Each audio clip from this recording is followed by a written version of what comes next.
muri Miss Burundi nari naserukiye intara ya Bujumbura Meri nkabandi deuxième Dauphine muri Miss Burundi 2021 mfite umugambi wanje warufatiye cyane gufasha abana b'imfuvyi bari mu marero y'imfuvyi ndetse n'abasohoka bava muri marero y'imfuvyi ko ho basuivi kubasohoka kuko umuntu atabazi ngo basohotse bagiye kumererwa gute ese ubuzima bwe kubamwo buzomera cyo kimwe nkuko bari basanzwe gafise muri orphelinat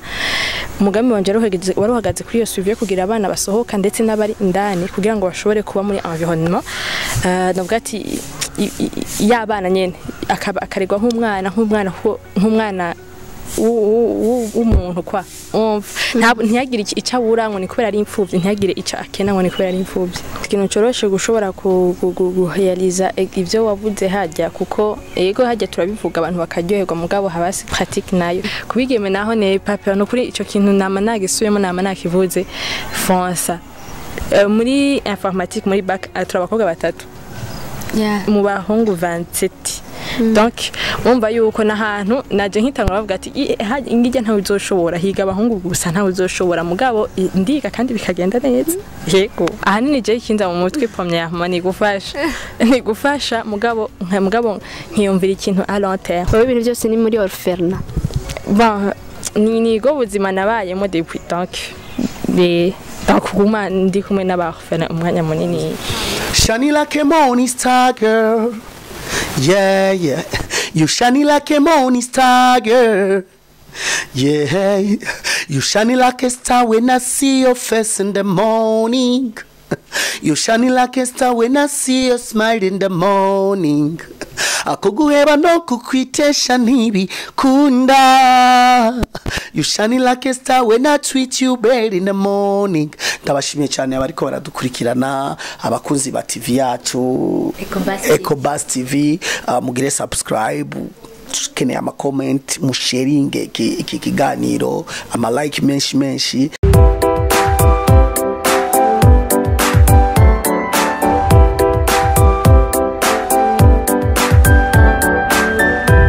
Twasitive twasuye kwa mutugira kandi rero ndafitiye ubutumwa datanzwe twari twashimiye ko muri kamera dukurikirana turabanje turabashimira kandi baza gukora subscribe like share na comment uyu munsi sasa rero dufise umutumwa datanzwe deuxième Dauphine ndazibesha muramuzi nawe amategeko ya reka tugende kumuraba hari ahantu twavuga duhurira reka tugende kumuraba mukomeze kudukurikirana hari igisha bira tuyagiye kandi biraza kubaka cyane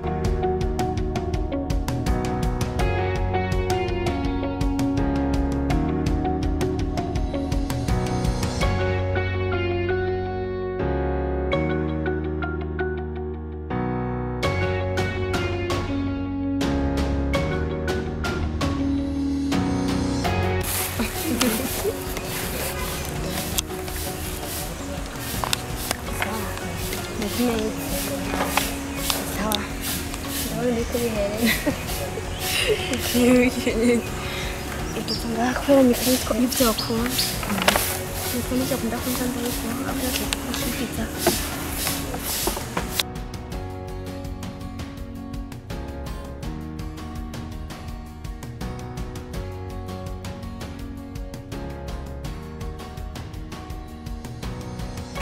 nkuko mubibona rero murabona twashikiriye Sabrina deuxième Dauphine muramo. Salut à tous et à toutes. Mon nom c'est Saba Sabrina. J'ai 18 ans et je suis étudiante à l'université du Burundi, département de TIC. Wanandi batameshe uraboze. Reka tumubaye abidondore kwanza. Sabrina twanje kukwakira muri Ecobus TV. Karibu cyane, reka tukwakire. Umeze neza? Ego ndashima. Idondora abantu bariko baradukurikirana n'abakunzi ba Ecobus TV. Ego. Mazina ni Saba Sabrina, nkabandi deuxième Dauphine muri Miss Burundi 2021, nkabandi umunyeshure kuri Université y'u Burundi mu gisata cy'ubuhinga ngurukana bumenyi, nkafise imyaka 19. Ego. Sabrina cyari muto cyane afise ubwenge bwinshi gose. Wiga faculty ya ni informatique, programmation, génie informatique. Ya, muko nyene mubizi murazi ko Miss Burundi baba baciye ubwenge. Deuxième Dauphine mwavyumvise, reka rero tuganirire byinshi cyane. Mbe Sabrina avuka hehe ku bantu batamuzi? jewe mvuka ino nyene Bujumbura mugabo aho novuga ati navukiye ni mu Bwiza. Ni Bujumbura nyene? Yego. Bibaza nta changement yabaye. Ni Bujumbura hose. Ni mu Bwiza, ni Bujumbura nyene, ni Bujumbura mere. Muri Miss Burundi nari naserukiye intara ya Bujumbura mere. Harimo benshi bari byose n'abanyabujumbura nivyo tuzi. Bon hitoza bari bo bose. Yego n'ubundi. Mushaka wese mbese Sabrina vyahasabwe iki wiravye iki waravye iki ugire wumve wo kwitoza. Nta kintu kirekire cyane naravye ati ako kama baduteye kubera ikintu kitaba nanje. Sabe wize muri Miss Burundi bararaba hariho ubwiza hariho ubumenyi ndazi baraba amakriteri menshi kandi n'intambuko barayiraba. Sabrina tumusabe atamuke y'ababisi azobakoze cyane tusabe uducishizeho gatoyi. Bon ivyo onye nibindi biri mu yindi cadre bon ntibiri muri yego biri muri Miss Burundi mugabo gutambuka je nabikora nk'umwuga. Bon ni modeling. Oya ukuntu batambuka abamisi ntibatambuka nka jewe ntibatambuka kumwe abamisi bafite ukuntu batambuka bariko bayitoza urabizi kandi Sabrina uri hego vyirengagiza udufashe utambuke rero kugira dusaba rega bon muri Miss Burundi yego bien sûr ni biba birimo tegereza gutambuka neza umugabo urumva ni hariya nyene umva ngeze mu buzima busanzwe sura gutambuka kwa kundi nyene sinamba nambaye amahotari umwanya hose donc bisaba hotari. Ego nini tambaye hotari ushobora gutambuka neza nka Miss Burundi. Vyogorana uratwakiye uratugararije vyogorana nyene dufate ko Sabrina ase gutambuka nka Miss Burundi kubera tambaye hotari. Tufate ko vyogorana muri kano kanya kubera n'ubundi amakondisiyo yose ntayakwije gutambuka nka kujya twabigira muri Miss Burundi. Barabiki ugira umuntu amakondisiyo naya. Bon urumva uretse yuko umuntu ategeza kuguma yambaye ibirato nyene biri hejuru hamu gatambuka neza. Sabrina nyene aranse gutambuka ariko ntacyo twihangane bose cyo siramura iriya competition yabaye muri ingene yatambuka neza cyane kugira inda deuxième Dauphine ni gihangange mu gihugu cyose cy'u Burundi akaba deuxième Dauphine antukarakazi. Mbe Sabrina barabi ikintu kijanye n'ubwenge ushobora kutubwira wiga campus ni sigle ni acronyme ni abréviation campus ni campus ni acronyme. Urabitaye cyane kameme kacyo cyo bitora kuko bara tarero ijaye n'ubwenge yere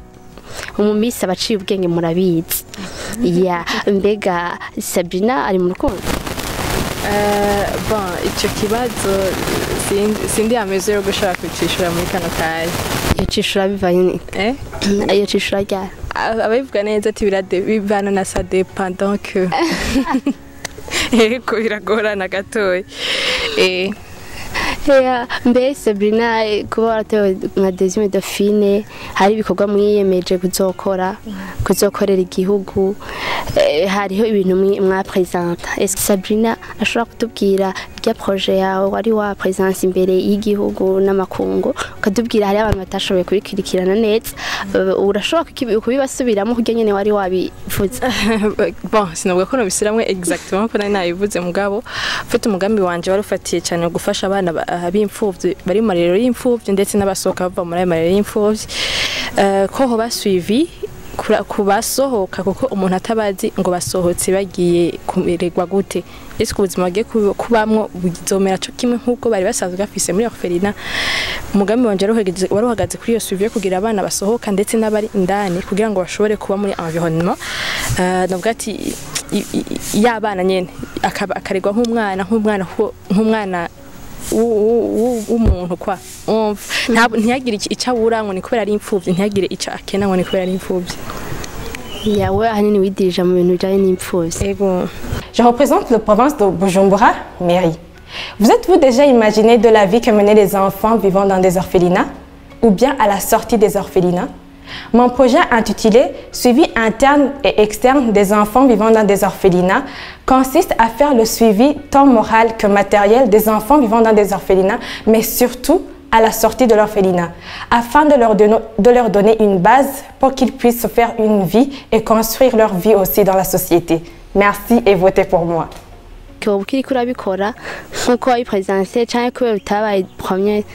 Utabaye Miss Burundi kujya akaba ari ivyo waciye ubiheba biba bimeze gute wowe uri kurakora bijya bikorwa bon naho atari ikintu coroshe si ikintu coroshe gushobora guheyaliza ivyo wavuze hajya kuko yego hajya turabivuga abantu bakaryoherwa mugabo habasigaye le pratique nayo iyo pratique nayo bon sinovuga ko yoroshe cyane mu gihe uri umunyeshure premièrement ufise ayandi ma responsabilité kandi mugabo ndagerageza buke uko nshoboye ya nta ntambamye uhura navyo intambamye ntizobura mugabo turafise organisation dufashe mu mugongo n'abantu benshi badushigikiye donc nta kibazo bigutera na kimwe kuba zigira ntuze urazikorera ko bijya bintu wavuze ugapresenta imbere y'igihugu cose c'u Burundi urabikorera sinovuga yuko maze gushika ahantu kure cyane gose kuburyo novuga ati naramaze kubikora ati ngibi ngaha mugabo ni novuga ati ni n'urugendo sinovuga ko maze kugera ahantu hanini cyane ariko buke nyene ni yego nigo rugendo kwa ntambamye ubona nta kintu ubona wosaba canke bimeze neza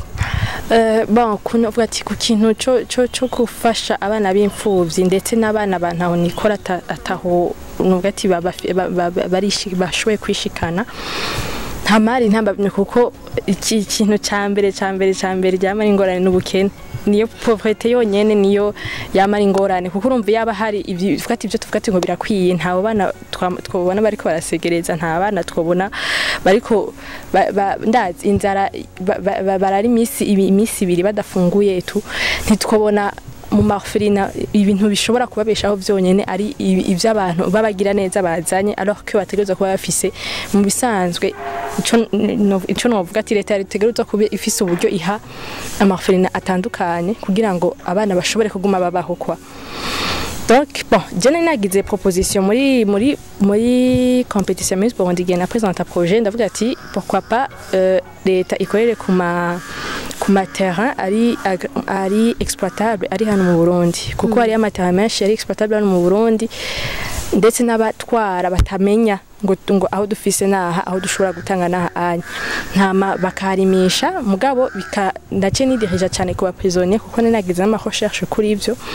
kuba prisonnier kubera ko hari aba prisonnier benshi atacu bari ko barakora ngani nabo nyene bakeneye gufungura akaba baje gukora muri ayo matériel exploitable hambivuye mu bikaza gufasha aba prisonnier nyene bikinjira no mu butunzi bwa leta kugira ngo bije gufasha abantu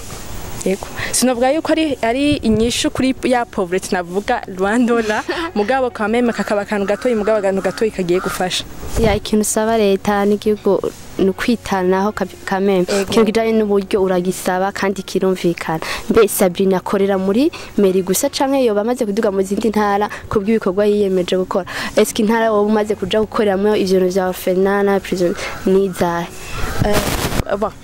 ntabwo kirimo gatoyi ku bya prisonnier sindagara kugikora ko cyane gusa ko ni ibintu bisaba ibintu birebire kandi cyane icya kabiri naco ego si muri Bujumbura gusa ni Bubanza hariyo orphelina iri Bubanza nayo nyene maze gukorera ko nubwo ati tari kenshi cyane gose yamaze korera muri meri ni Bubanza gusa ego gusa urifuza kuja no mu zindi ntara ego ico ndagikeneye cyane mbe hamwe woro nk'uburyo eske intara zose urumva muri we ko uzoshobora kuzikinzura ukazikorera ko mpaka bose kabafasha si igikorwa coroshe mugabo uri kumwe n'abantu nico namavuga ko ikene uri kumwe n'abantu bafise umutima wo gufasha uri kumwe n'abantu mumva yuko bovyitangira vy'ukuri ndisi yuko vyokunda simvuga ko vyoroshe mugabo vyokunda tego mu gihe uburyo buba buhari kandi bukwiye gusa mbeko muri competition kenshi bakunda kugira tuntu eske mwebwe mwabibona gute ntimwiyumviriye ati baravye iki mu gutora mubona ibintu byagenze neza jewe ku ruhande rw'iwanje mbona ibintu byagenze neza vraiment sinuko kuko deja naje sinari nzi yuko nshobora kuja muri bane hotorwa donc naratangaye cyane gose avuga ati wow antuka amahwi harashobora kuba warashimye kwisanzwe nta kintu kimwe wagaye muri higanwa oya nta kintu kimwe nagaye ibintu byagenze neza cyane gose kandi twarabishije mbe Sabrina ikintu cyo camugoye muri iriya higanwa ya Miss Burundi abantu benshi batashobora kujamwo nawe urabizi ibintu vya competition ya Miss Burundi abantu benshi biyizera bakigira icizere kugira bashobore kugenda gukompeta eske mbwira nike kintu zica kugoye intambamye wahuye nazo nizi intambamye ntizibura kuko premièrement umwanya byasaba ni competition yabaye mu mwanya mutoyi byasaba ko umuntu yitanga cyane gose umva ko hari warategeza kugira ama sacrifice hamwe hari ibintu nimba haba ari kwishuri hari ibintu bategeza guheba baja gutonda kwishuri ufise ikibazo gusuja gukora ikindi kintu naco kuri ico nyene waruvuze sinavuga ko ari competition idashobora kujamo abantu ahubwo nuko kwizera nyene uvuze niko kubuza abantu gushobora gushika ku byo bashaka ego sino yari competition hamagari babigime bose barundi kazi bivanye n'amakondisi bari batanze kutigira confidence ya ego cococo ihiganwa nta bantu bakudekuraja ntabwo wagize mu gutangwa canke iki vyagenze gute bon abantu bakudekuraja je usindacita ko ari problème canke ari ngorane mbona umenga ari ibintu bisanzwe kuko ashaka kufa umuntu uriko uregera ahantu uriko uregera imbere canke dazi uriko dazi uri kuratera imbere mu bintu kwa canke hari ikintu winjiyemo ari ikintu gishasha ugiyemo ntubura abantu bakudekuhaje ico bon nico ituma namaze kuvuga ati je sindagishara mu ngorane niko no bivuga yego mugabo ni ibintu bitegerezwa gushika ahantu hose ikintu cyose ubugira utangure cyose umenya yuko uzoterezwa kugira abantu bari bakudekuhaje kugira ati ibyo bintu urimo nibiki ibyo voilà ntabwo bawagize bon sinavuga ko nagize ubwoba cyane gose cyane mugabo nico nicobura mugabo ubwo bwoba ni muri ubwo bwoba nyene umuntu acavuga ati sinore kubwoba mu nsinde ariko reka aba ari je ndawutsinda hama nkora ico nategereza gukora ya apa ivyo Sabrina akunda iki nikiyo kinakunda kimunezera mu buzima bwe bwa misi yose bon ni question ni vague cyane gose ibintu nkunda ni byinshi ndakunda abana cyane gufasha ndakunda modeling bien sûr ndayikunda cyane gose bon mankina ko nagiye muri competition nari sanzwe ndi mu mancha reko nivyo ya nta sport ukunda nta na music ukunda ntukunda no gusenga si dufe turankira dufatira ko je sindazi bon navuze ko ari ibintu wavuze mu kibano kubisanzwe ashatse kuvuga ingene muri wowe umutima wawe ngene okay ikindi kintu kigaragara uko urakunda sport cyangwa ushobora gukunda music ushobora gukunda gusenga gasanga uvuga mu ndimi urakunda iki music sindayenteresa ko ego c'est vrai ndayikunda mugabo si bya bintu nyene bya cyane ngo niyenteresa ko cyane par contre ama film ego kurusha indirimbo kure hirya cyane yego cyo oya gusenga byo ni bitegerezo udakunda gusenga sindi vraiment ikindi kintu yo bakunda cyari ico rero si uhavuga ati akunda gusenga ucugira kuvuga no mu ndimi kandi bafashwe babandanye bakitswa ya none ba Sabrina aratubwiye yuko ntukunda umuziki ukunda film umuziki wiyentesa cyane kuri film kunda film izahe bon vu que ndi mu gisata cya informatique ndakunda cyane ama film ajyanye na informatique yego après 5 ans wifuza kugera he uravye naho uru icambere nambere nuko nshaka ko ibintu byose nzokora haba muri mankina haba muri informatique nuko nzoshobora kugera ku rwego aho nshobora kuvuga ati hari abana ndeze biwanje genre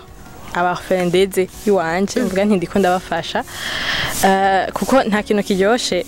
nko kuinvestisa mu mwana bon sinovyita nka investissement kubera ko umuntu yarakuze ukamwigisha ukabona ahantu ageze kubera grâce ivyo wakoze ivyo wamukoreye ni ibintu biryoshe cyane gose donc ego bien sûr ndakeneye kuzoba umuntu akomeye cyane muri informatique ndashaka kuzogera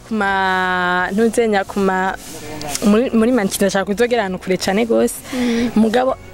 ahanini ndakeneye ko ivyo byose zoba ndiko ndakora bizogaruka gufasha abana ushaka kumera nk'amagire ego ahanini ndamuraba cyane gose amaguru amukoreraho gose ushaka kumurengaho ko ndakubona kuko uracari muto gose magina aragukurira ushaka kuzomurenga nimba ushaka kubitangura ubuvu uprepara kubitangura ryari mbere nivyo ndivyo ko ndabikorera ko vu que na projet ariyo na présence muri Miss Burundi ndashaka yuko ariyo niyo motivation tuma vuga ati ndakeneye gushika ahantu kure kugira ngo nanje hagira umuntu azovuga ati yaramfashije ndafise aho ngeze kubera uyu onye nta kintu kiryoshe nk'icyo. utegura kugira orphelin yiwawe ryari mu myaka ingahe canke mu mezi angahe? Imana imifashije nk'iyo myaka 5 nyene wari kuravuga ko ari ahantu nzoba ngeze mvuga nti hari abana bariko barafashwa kubera ibi n'ibi ndiko ndakora.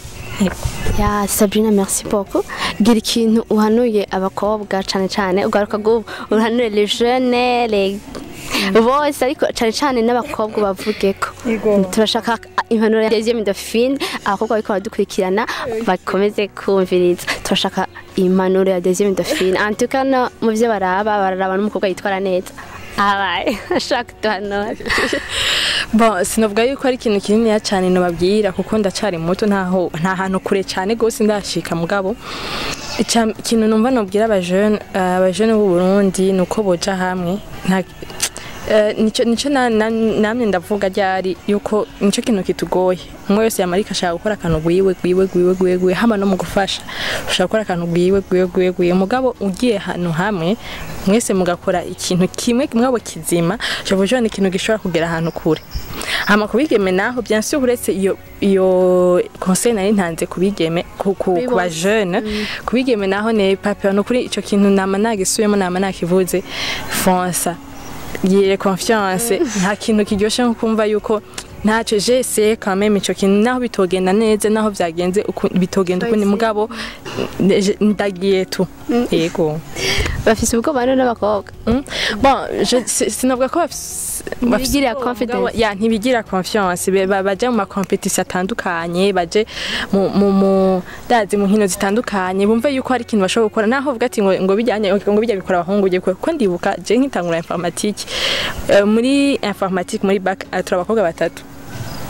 mu bahungu 27 donc umva yuko nahantu naje nkitangura bavuga ati ingijya ntawe uzoshobora higa abahungu gusa ntawe uzoshobora mugabo ndiga kandi bikagenda neza yego kame muri ncabwenge. Ya Sabrina uraduha impanuro nyinshi uvuga ngo tuje hamwe ngira ushaka twese tugira ama association les jeunes tugira association ngira niho bora kumenya twoshika ku kintu kitsima association abajene mugabo quand même ndazi tuvuge tuti turi kumwe kurumva hari ikintu gihari ugasanga nk'ujya afise ide agomba gukora kandi akavuga ati iki kintu ndabona kizava kinzanira quelque chose ugasanga rero n'ubundi mujene aricaye hariya ntiyumve basumye ati reka ugenda mumubwira mugabo ndazi bigire sinzi ko bivuga afume yanka mugabo wamubwiye kameme ikintu mukoreye hamwe n'umuntu ikintu mukoreye hamwe muri babiri naho mwa muri babiri cyane mugabo ikintu ukoze uri wenyene kiragoye cyane umva utokwikorana ni mpamvu biri kumwe n'abantu sinvuga yuko numva nto kwikorana ego kwikorana nibyo mugabo ntibiri efficace sico kimwe nko korana muri babiri cyangwa muri sinzi ko urabona igikorwa gikozwe n'abantu ari nka batatu canke nka bane urumva bari fye urashobora kuja dazi mwarakoze dufate par exemple mwarakoze umwimbo ukaboneka mashobora kuvuga ati reka tugende duserebura ibintu bintu twakoze twarakoze quelque chose quand même mumva yuko ni ikintu kigeshe gukorera hamwe n'abandi bantu kwa mugabo bavuga ngo ubunyegere bwinshi n'ibwimba ahubwo précise vuga uti ari abantu batanu bazima mugapana bavuga ngo ico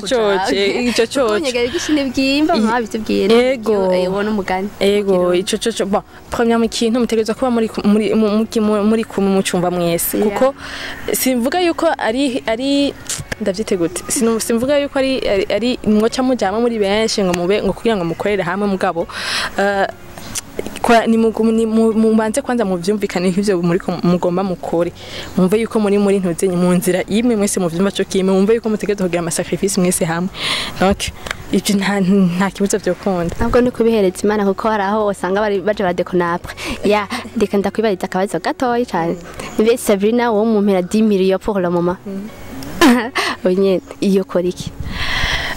bon 10 millions samahera make kandi samahera menshi cyane gose ni 10 millions kure mujana ntasubira kuba 10 millions mugabo karimo umugambi kantu karimo akantu ego harimo ikintu cyo je nibaza yuko no bon ahanini je kinza mu mutwe premièrement ni gufasha mugabo nkiyumvira ikintu à long terme ibintu byose ni muri orphelin bon ni go buzima nabayemo depuis donc kuguma ndi kumwe n'abafana umwanya munini. uri wakuriye muri orphelin? Oya mugabo nari ndi muri group muri wigore sinzi ko wiyizi. Yego niho twa kenshi wasanga ama activity dukora hari mu orphelin canke mu bitaro. Ya Sabrina reka tugushimire. Okay, ubwiye iki abantu ariko badukurikirana abafanzi bawe? Gira akantu babwiye kanyu agasunika rugi. Coach. Yeah. Sabrina, gira ikintu ushikirije abantu boba bariko badukurikirana n'abafana bawe abagutoye kiriya gihe ashobora kugira akantu babwiye? Icyo novuga kimwe coco nuko kuba ndi hano sije navyishikanye ko Imana yonyene niyo dushima niyo dukenguruka hama ikindi naco nobwira abandi bose abigeme bose barundi kazi ijya confidence nyene umuntu ayigire haba naho ikintu cyo giteye ubwo bwa ati kiya kintu nta muntu umwigeme yigeze agikora nta muntu ameze kwigeza agikora mugabo we wigire confiance kuko ni uzaho agomba gushika premièrement hama niyo mara kwigira confiance ufonse ha mugende ibindi byose Imana izo bikora. Ya Sabrina agira ikintu ubwiye abantu bariko baradukurikirana nimba ari page yawe bibutsa bayirabe sinzi bivana n'ibintu wowe wumva wovuga. Bon premièrement murakoze cyane gose mwese mwakurikiranye nubwo ati kiganiro cacu hama mubana mweze gigwa uze page yanje. Bon izina ryanje kuri IG ni Saba Sabrina 777. Ya merci beaucoup mbona menguranya tusangira muri secondaire wizere très Yeah. Ya Sabrina reka tugushimire turashimira namwe mwese mwadukurikiranye genda muri kuri channel yacu Neko Bas TV murabizi nko bisanzwe mukora subscribe like share mutibagira comment ko comment zanyu tuzikorera ko murabizi ari byo dukwiye guhindura duhindure ari byo twongereze ndabakunda cyane mwaraheze cyane ndabubaha gose.